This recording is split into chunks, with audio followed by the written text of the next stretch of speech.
Hi guys, welcome back. इस video में मैं आप लोगों को लीज अकोमोडेशन के बारे में बताऊंगा।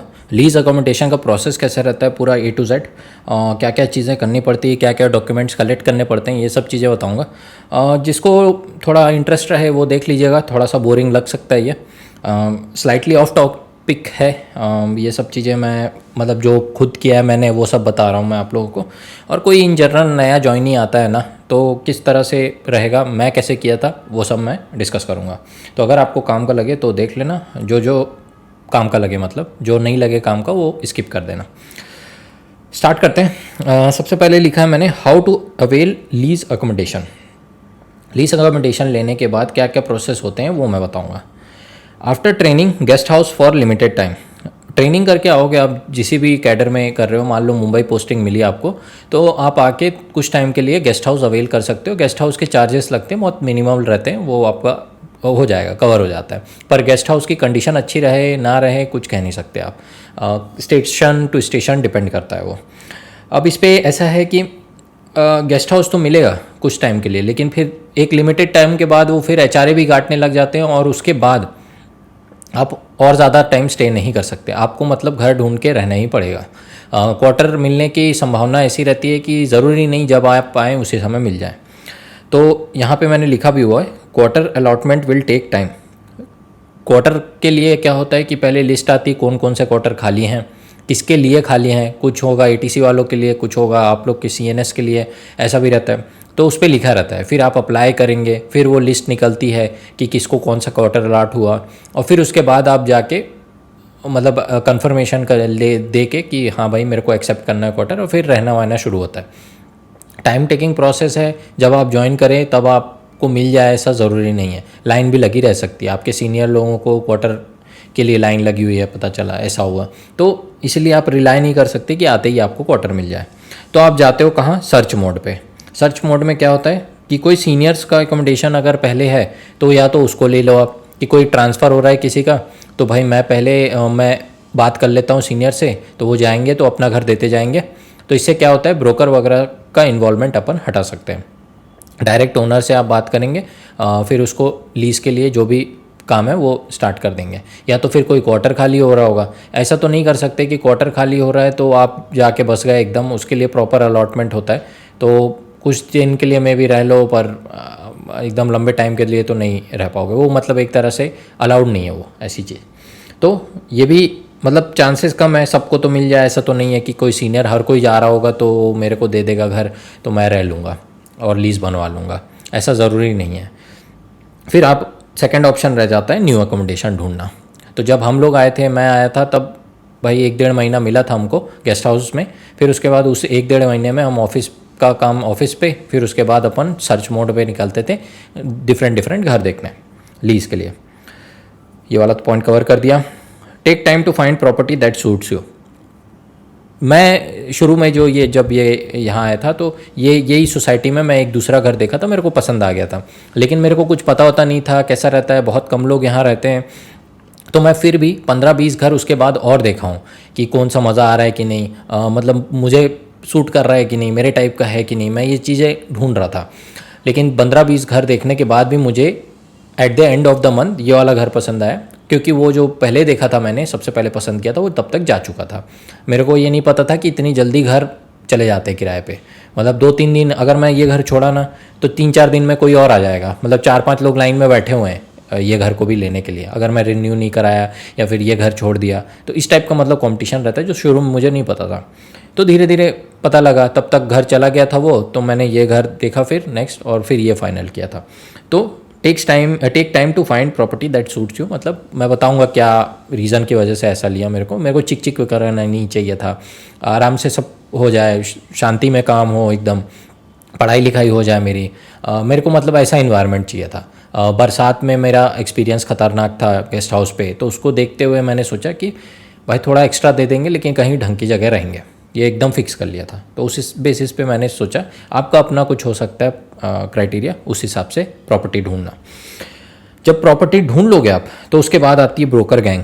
ब्रोकर गैंग से बचना बहुत मुश्किल है। डिफरेंट ब्रोकर्स ऑपरेट करते रहते हैं यहाँ पे, और घर एकदम उनकी नज़र से बचा के आप एकदम ओनर से डायरेक्ट कांटेक्ट करके ब्रोकरेज बचा लोगे अपना, बहुत मुश्किल काम है। तो ब्रोकर्स के ही थ्रू जाना पड़ता है। एक तो नई सिटी है, आप कैसे करोगे?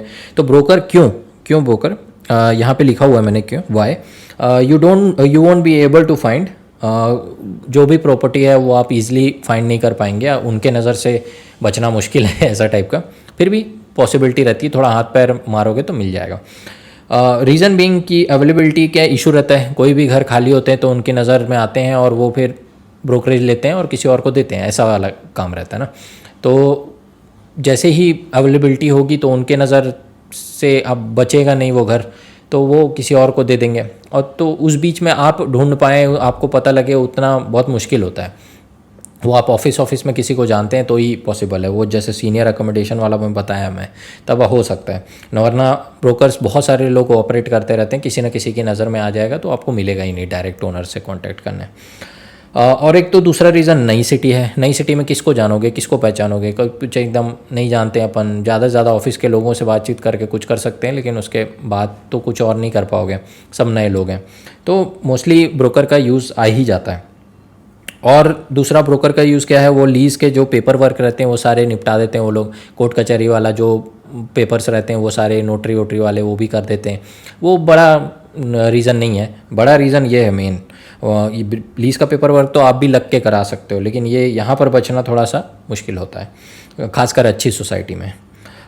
तीसरा एक और रीज़न, ओनर और टेनेंट को मिलाने का काम करते हैं। ये सॉर्ट ऑफ समझ लो कि एक बंदे को बंदी चाहिए और बंदी को बंदा चाहिए, मैं ब्रोकर हूँ, दोनों को एक दूसरे से मिला दिया तो मैं दोनों से कुछ ब्रोकरेज चार्ज कर लिया, ऐसा टाइप का। रिलेशनशिप का ब्रोकरेज अलग चार्ज करूँगा, शादी हुआ तो अलग चार्ज करूँगा ब्रोकरेज, ऐसा समझ के चलिए। तो सिमिलर एनालॉजी यहाँ पे भी अप्लाई करिए। ओनर है, उसको टेनेंट चाहिए, टेनेंट मतलब कि किराएदार, यहाँ लिखा है मैंने किराएदार, और टेनेंट को चाहिए घर, जो हम लोग हो गए मोस्टली। तो ब्रोकर क्या करेगा, वो दोनों को मिलाएगा, और अगर मान लो डील पक्की हो गई कि हाँ मुझे यहाँ रहना है, इनकी प्रॉपर्टी में ही रहना है, लीज़ करवाना है, तो वो 1 मंथ का रेंट ले लेंगे। ये वाला रिलेशनशिप का एनालॉजी हो गया।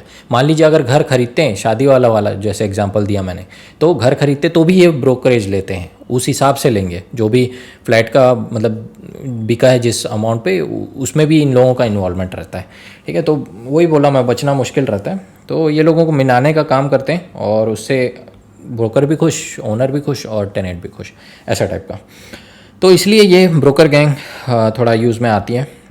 इनका नंबर आप लोगों को ऑफिस से ही मिल जाएगा, कोई चलते रहते हैं, सर्कुलेट होते रहते हैं, किसी से भी मांग लोगे आप ऑफिस में, इतना इनका मतलब ऑर्गेनाइज्ड वे में यहाँ चलता है।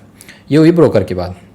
मान लीजिए आपने सर्च मोड में सर्च कर लिया, एक प्रॉपर्टी सूट कर गई आपको, ब्रोकर के थ्रू, किसी ब्रोकर के थ्रू अवॉइड कर सकते हैं, ब्रोकर बेस्ट है, उससे बहुत पैसे बचते हैं, लेकिन अगर कर पाते हो तो, नहीं तो नई सिटी में मेरे को नहीं लगता कर पाओगे। मैं तो शुरू में कुछ भी नहीं जानता था, तो ब्रोकर लेना ही पड़ गया। फिर बाद में मैंने समझा कि बार्गेन वगैरह कैसे करना है, क्या करना है, वो सब धीरे धीरे समझा मैं।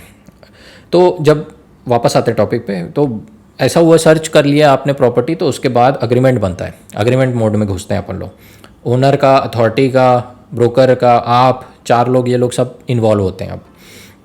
तो सबसे पहला काम तो ये होगा कि ब्लॉक करोगे आप प्रॉपर्टी को bye paying token money. Token money समझ लीजिए कुछ एक अमाउंट दे रहे हैं आप, ताकि आप ब्लॉक कर दिए उस घर को, अब कोई और नहीं ले सकता आपके ब्लॉक करने के बाद। तो एक तरह का कंफर्मेशन देते हो आप, 10,000, 15,000, 20,000 कुछ तो रहता है, वो डिपेंड करता है ओनर कितना बोल रहा है, वो आप पे करके ब्लॉक कर लिए, तो उसके बाद वो घर कहीं नहीं जाएगा आपसे। फिर आराम से पेपर वर्क का काम चालू करते हैं। तो you can avail lease accommodation for 1 year, 2 year, 3 year. Best 3 year है, क्योंकि गुड और इकोनॉमिकल है। गुड मतलब कि आपको बार बार चिक में नहीं पड़ना पड़ेगा रिन्यू कराने के। इकोनॉमिकल इसलिए क्योंकि आप जब रिन्यू कराते हो ना, फिर ब्रोकरेज लगता है, फिर अग्रीमेंट चार्जेस लगते हैं, वो पेनफुल काम है, इसलिए एक बार में लंबा कराएं, अच्छा रहता है। पता है आपको कोई ट्रांसफ़र नहीं आने वाला है वगैरह, तो उस हिसाब से। लेकिन ये बैकफायर भी कर सकता है आपको। बैकफायर इस वे में कि भाई घर तो पसंद कर लिया, लेकिन रहे नहीं है ना, रहना तो बाद में ही मिलेगा आपको जब एग्रीमेंट करा लोगे। फिर पता चला पानी गिर रहा है छत से, वॉशरूम में पानी नहीं आ रहा है, ऊपर वालों का नीचे चिकचिक आ रहा है, नीचे वालों का ऊपर चिकचिक आ रहा है, ऐसा टाइप का, आजू बाजू शोर शराबे हैं, ये सब चीज़ें फिर फेस करते हो आप, तो बैकफायर भी कर सकता है। 3 साल के लिए तो फंस गए ना, वैसा वाला हिसाब होता है।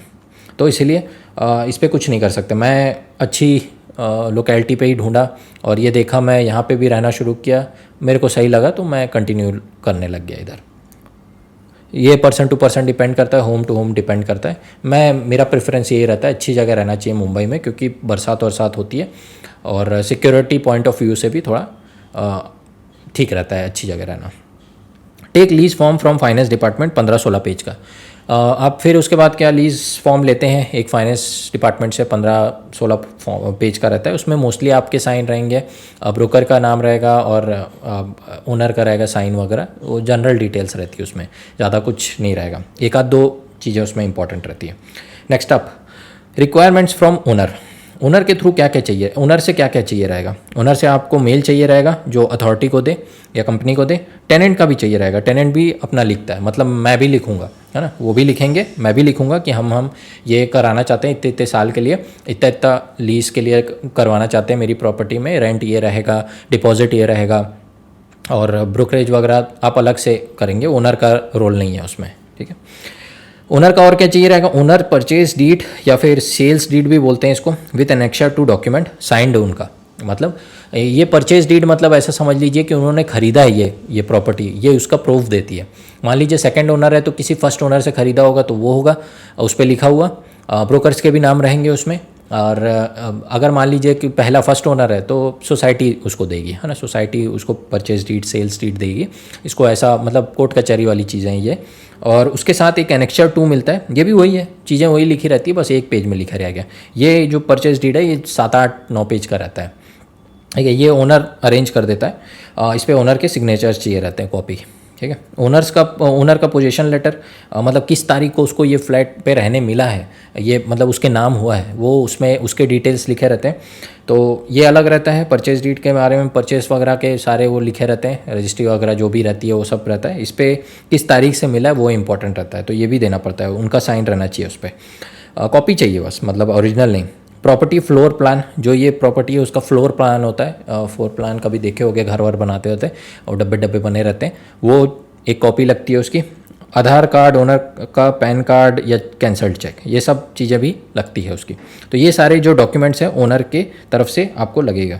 इन केस अगर मल्टीपल ओनर है, specify who will take the rent. पति पत्नी है मान लो, ओनर जॉइंट अकाउंट है उनका, तो किसके नाम पे लेना है, क्या दोनों के नाम पे 50-50 या हस्बैंड के नाम पे सिर्फ 100% या फिर वाइफ के नाम पे 100%, ऐसा मेंशन करना पड़ता है, नहीं तो स्प्लिट हो जाता है। रेंट स्प्लिट होने से TDS वगैरह में जब वो टैक्स वगैरह का भरते हैं ना, तो दोनों को करना पड़ता है वो, रैदर कि एक। अब वो ओनर टू ओनर डिपेंड करता है, उनको कैसा चाहिए तो वो बता देते हैं। जनरली मेरे केस में तो ऐसे ही लोग मिले हैं जो 100% रेंट एक ही के नाम पे लेते हैं, भले जॉइंट वो है, मालिकी है इस प्रॉपर्टी की। अगर फिर रिक्वायरमेंट क्या होते हैं ब्रोकर की तरफ से, ब्रोकर का इनवॉइस लगता है, ब्रोकर अपना बताएगा कि क्या मेरे को चाहिए, कि कितना अमाउंट हुआ है आपका, मतलब 1 मंथ का रेंट ही रहता है वो यूजुअली, लेकिन यहाँ बार्गेन भी कर सकते हैं आप। शुरू में मैंने नहीं किया था, बहुत चूना लगता है यहाँ पे, क्योंकि वो देख लेते हैं कि भाई कहाँ से काम कर रहा है, किधर का एम्प्लॉय है, बड़ी कंपनी का है क्या, तो ज़्यादा मांग लेंगे, बेसिक कितना है इतना, ये सारी डिटेल भी पूछ लेते हैं, लेकिन बचाना पड़ता है इसको, नहीं बताओ तो बेटर रहता है। आधार कार्ड, पैन कार्ड और कैंसल्ड चेक ब्रोकर का भी लगेगा, ये सारे डॉक्यूमेंट्स हैं, ठीक है। फिर उसके बाद आते हैं ब्रोकर और ओनर का इन्फॉर्मेशन, एक डॉक्यूमेंट लगता है, बैंक डिटेल, मतलब उस पर लिखी रहती है मेजरली, एक पेज रहेगा, उस पर एक ब्रोकर का नाम रहेगा और एक ओनर का नाम रहेगा, उस पर डिटेल्स कहाँ रहते हैं, क्या उनका पैन कार्ड नंबर है, आधार कार्ड नंबर है, ईमेल क्या है, फ़ोन नंबर क्या है, जनरल डिटेल्स। मेजरली उसमें बैंक का डिटेल इंपॉर्टेंट रहता है। फिर लीज फॉर्म क्या बात के लिए है, लीज फॉर्म में जैसे मैं बताया एम्प्लॉय डिटेल रहती है, सिग्नेचर ओनर और टेनेंट का रहेगा, ब्रोकर नेम रहेगा इफ़ एप्लीकेबल, अगर आपने ब्रोकर कराया तो। लेकिन जो इसमें इंपॉर्टेंट चीज़ होती है वो लीज डीड होती है। एक बताया परचेज डीड ऊपर जो ओनर की तरफ से था, इधर लीज डीड लग रही है। लीज डीड ऐसा एक पेपर है, समझ लीजिए 4-5 पेज का, उसमें जो फर्स्ट पेज है वो इंपॉर्टेंट है, उसको जो भी कंटेंट लिखा रहता है उसमें फर्स्ट पेज में, वो 100 रुपये के स्टैम्प पेपर वाले पेज में लिखवाना पड़ता है, और मतलब नोटरी वगैरह वाला काम है ये। और उस पर क्या क्या लिखा रहता है, उस पर ओनर का नाम, उसका एड्रेस जो करंट एड्रेस है जहाँ वो रह रहा है, ओनर का प्रॉपर्टी एड्रेस जहाँ आप रहने वाले हो रेंट पे, दे आर लीजिंग आउट लिखा हुआ है और एआई की कुछ डिटेल रहेंगे। तो फर्स्ट पेज में ऐसा रहता है, बाकी के दूसरे पेजेस में जनरल डिटेल्स रहती हैं, उस पर उतना नहीं जाना है, उस पर समझ लीजिए आपके ऐसे रहेंगे। यहाँ पे लिखा भी है मैंने, बैक साइड में जो पहला पेज है उसके बैक साइड में एडवोकेट, ओनर्स का एडवोकेट जो रहेगा उसके साइन स्टैंप लगते हैं। फिर जो बाकी के 4-5 पेजेस में से जो सेकंड, थर्ड, फोर्थ वाले पेजेस है उस पर क्या क्या लिखा रहता है बता रहा हूँ। पर मंथ का रेंट लिखा रहेगा, पर मंथ एस्केलेशन इन रेंट, मतलब कितना % से पर ईयर रेंट इंक्रीज होगा, ज़ीरो नहीं रख सकते इसमें, 5 से 6% तो रहता ही है। योर पोजीशन डेट, कब मैं इस जगह लेने वाला हूँ पोजीशन, मतलब कब से ऑक्यूपाई करने वाला हूँ। लॉक इन पीरियड क्या रहेगा, लॉक इन पीरियड मतलब कितने साल, कितने महीनों के लिए आप ओनर को नहीं, कितने महीने के लिए, मान ली 6 महीने का लॉक इन है तो 6 महीने का लॉक इन मतलब 6 महीने तक मैं ये छोड़ नहीं सकता हूँ, ना ही ओनर मुझे निकाल सकता है। अगर मैंने छोड़ा तो डिफरेंट कंडीशन होती है। सिक्योरिटी डिपॉजिट कुछ लोग ले लेते हैं, कुछ ऐसा होता है कि 2-3 महीने जितने भी महीने रहें उतना ठीक है, लेकिन जितना बाकी बचा मंथ है उसका आपको रेंट पे करना पड़ेगा। जैसे 2 महीने रहें तो 2 महीने हटा दो, बाकी के 6 महीने में 4 महीने का रेंट आपको पे करना पड़ेगा। तो डिपेंड करता है ओनर क्या चाहता है, कुछ लोग बहुत बेकार होते हैं, कुछ लोग अच्छे होते हैं, तो उस हिसाब से डील बैठती है इसमें, है ना। उसके बाद how many years you are taking on lease, कितने साल के लिए आप ले रहे हैं लीज पे इस घर को। सिक्योरिटी डिपॉजिट क्या है, ओनर्स का साइन हर एक पेज पे, 4 विटनेस के सिग्नेचर लगते हैं, ये सब तो अरेंज कर देते हैं मेन, लेकिन ये सारी डिटेल आपको भरनी रहती है। तो ये लीज डीड फॉर्म, इसमें लीज फॉर्म में जो 15-20 पेज का है उस पे से लीज डीड का 4-5 पेज का ये पार्ट, इंपॉर्टेंट पार्ट यही रहता है, बाकी साइन वाइन रहते हैं आपके। फिर आते हैं ट्रांजैक्शंस पे। फर्स्ट वी पे टोकन मनी, सबसे पहले टोकन मनी पे करते हैं। फिर उसके बाद ब्रोकरेज पे करना पड़ता है 1 मंथ का रेंट, अगर बचा पाओ तो अच्छा बात है। एडवांस रेंट पे करना पड़ता है ओनर को, और सिक्योरिटी डिपॉजिट पे करना पड़ता है ओनर को। एग्जाम्पल के तौर पे सिक्योरिटी डिपॉजिट मान लो 1 लाख रुपये, एडवांस रेंट है 30,000 रुपये, ब्रोकरेज है 1 मंथ का रेंट 30,000 रुपये। अब इस पर टोकन मनी अगर आपने दे दिया है 10,000 मान लो दे दिया है, तो इस जो एडवांस रेंट है इसमें कट के 20,000 देना रहेगा बस आपको। इस टाइप का ट्रांजेक्शन करना रहता है। तो जब भी आए तो इतना तो रखें कम से कम, शुरू में आपको देना पड़ सकता है, फिर उसके बाद अथॉरिटी देगी इनको ओनर्स को, तो ओनर वापस आपको देंगे जो आपने दिया उनको, ठीक है। इस टाइप से चलता है। फिर उसके बाद रेंट आना हर महीने शुरू हो जाता है, कोई दिक्कत नहीं होती, एक फिक्स टाइम पे रेंट उनको मिलने लगता है, डायरेक्टली उनके अकाउंट में जाता है। ये सब काम अपन कर रहे हैं क्योंकि बैंक से जो इनका ओनर है वो डायरेक्टली अटैच हो जाएगा कंपनी से, और वो भेजेंगे रेंट, आपके थ्रू कुछ नहीं जाएगा, आपके पास सिर्फ स्लिप आएगी कि इतना इतना भेजा गया है रेंट। तो ऐसा नहीं कर पाते हैं कि आप ले लिए रेंट फिर उसके बाद उसको उतना दिए, 40 का लीज़ बनवा लीजिए, ऐसा कर लिए, और 30 का आप लीज़ लिए हो, 10,000 अपनी जेब में, ये नहीं करते हैं, है ना। एक्स्ट्रा क्या चार्ज रहेंगे, गवर्नमेंट का अग्रीमेंट बनवाना पड़ता है एक गवर्नमेंट की वेबसाइट में ओनर और आपके बीच में, इसमें 2 से 3,000 या 4 से 5,000 लगते हैं, डिपेंडिंग अपॉन कितने टाइम के लिए आप लीज़ पे रह रहे हैं घर को, है ना। ये भी करवाना पड़ता है, ये एक एक्स्ट्रा चार्ज होता है। तो एक बंदा आएगा, वो आपका थंब प्रिंट लेगा और वेबसाइट में डालेगा अग्रीमेंट, और आपको एक अग्रीमेंट की कॉपी दे देगा, वो ओनर को भी देता है वो, ठीक है। तो ये सारे ट्रांजैक्शंस हैं। और लास्टली अगर मान लो आपको टर्मिनेट करना है लीज को, मतलब ख़त्म करना है, अब हो गया, आप रह लिए, मतलब बंद करना है, तो क्या करना पड़ता है, मेल लगेगा एक ओनर का, टेनेंट का, कंपनी को, ओनर भेजेगा कंपनी को, मैं भी भेजूंगा एक कंपनी को कि भाई हम लोग ख़त्म करना चाहते हैं, we are ending our lease, जो भी अग्रीमेंट है। और फिर उसके बाद एक बैंक का डिटेल के थ्रू रिप्लाई करती है कंपनी रिप्लाई करेगी जिसमें बैंक का डिटेल रहेगा, और फिर उस पर उसी बैंक डिटेल पे सिक्योरिटी डिपॉजिट वापस कर देता है कौन, ओनर, ठीक है। ऐसे टर्मिनेट हो जाती है। तो ये फुल प्रोसेस रहता है कि कैसे अपन स्टार्ट से एंडिंग तक अपन लीज अकोमोडेशन करते हैं, जिसमें से 6 मंथ के लिए जो लॉक इन है, लॉक इन का ध्यान रखना पड़ता है, उस पर दिक्कतें आ सकती है अगर तोड़ा आपने उसको तो। उसके बाद जब भी आप एंड करें तो ये टर्मिनेशन वाला कंडीशन लगेगा, ठीक है। तो ये तो प्रोसेस बता दिया मैं, होपफुली आपको समझ में आ गया होगा, और ज़्यादातर जगह में यही रहेगा। वीडियो लंबा बन जाएगा, इसीलिए मैं आपको अपना पर्सनल एक्सपीरियंस बताऊंगा। ये तो मैं जस्ट एक किताबी और या फिर रूल बता दिया है कि कैसे, प्रोसेस बता दिया है कि कैसे अपन लीज अकोमोडेशन लेते हैं। पर्सनल एक्सपीरियंस क्या है, क्या चीज़ें मैंने सीखी हैं, वो चीज़ें मैं अलग वीडियो में बता दूंगा। थोड़ा सा ऑफ टॉपिक है, होपफुली आपको थोड़ा सा कुछ सीखने मिला होगा। ऐसे किसी ने कमेंट किया था इसलिए मेरे को ये लगा कि बता देता हूँ मैं, और मेरे पास है भी काफ़ी मतलब डॉक्यूमेंट्स वगैरह सब रखे हुए थे, तो मैंने वही रिवाइज़ करके आप लोगों को बता दिया। ठीक है, सीख गए होंगे कुछ। नेक्स्ट वीडियो में कुछ और बताता हूँ फिर मैं, तब तक मिलते हैं फिर।